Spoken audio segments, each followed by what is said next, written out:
Hello সবাইকে, চলে এলাম আবার একটা ছোট্ট মিনি ব্লগ নিয়ে। আশা করব তোমাদের ভিডিও ভালো লাগবে।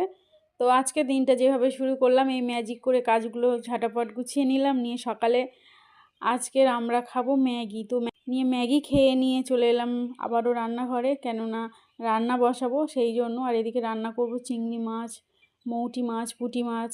তো মৌটি মাছ আর পুঁটি মাছ দিয়ে ডুমুর দিয়ে আলু দিয়ে ঝোল বানাবো। তার হবে এই যে কলা গাছে থোর বলে, তো এই থোর ভাজা হবে। আর এদিকে কেটে রেখেছি শিম, বেগুন, আলু, বাঁধাকপি। তো এটা আছে, চিংড়ি মাছ দিয়ে চচ্চড়ি হবে, মানে ঘন্ট হবে। আর এদিকে কড়া বসিয়ে দিয়েছি, চিংড়ি মাছ কটা ভেজে নেবো। তো দুই দিকে দুটো কড়া বসিয়ে দিলাম, কারণ এদিকে ভাতও আমার হয়ে গেছে, হয়ে গেলে আর দুদিকে দুটো কড়া বসিয়ে রান্না করব। এখন রান্না করব চুকো ভাজা, তো সেই জন্য একটু সরষের তেল দিলাম। সরষের তেল দেওয়ার পরে দিলাম সর্ষে আর শুকনো লঙ্কা ফোড়নে দিলাম, দিয়ে এখন ওই চুকোটা রান্না করছি। তো এদিকে আমার চুকো রান্না হয়ে গেছে, চুকোটা নামিয়েও নিলাম। তো চলো বন্ধুরা, সমস্ত রান্না হয়ে গেছে, দেখে নাও কী কী রান্না করেছি।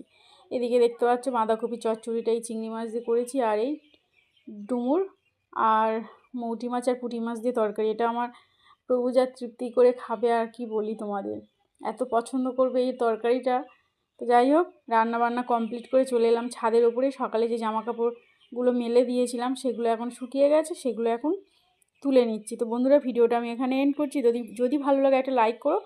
টাটা, সবাই ভালো থেকো, সুস্থ থেকো। দেখা হবে আবারও কোনো নতুন ভিডিওর সাথে। টাটা সবাইকে।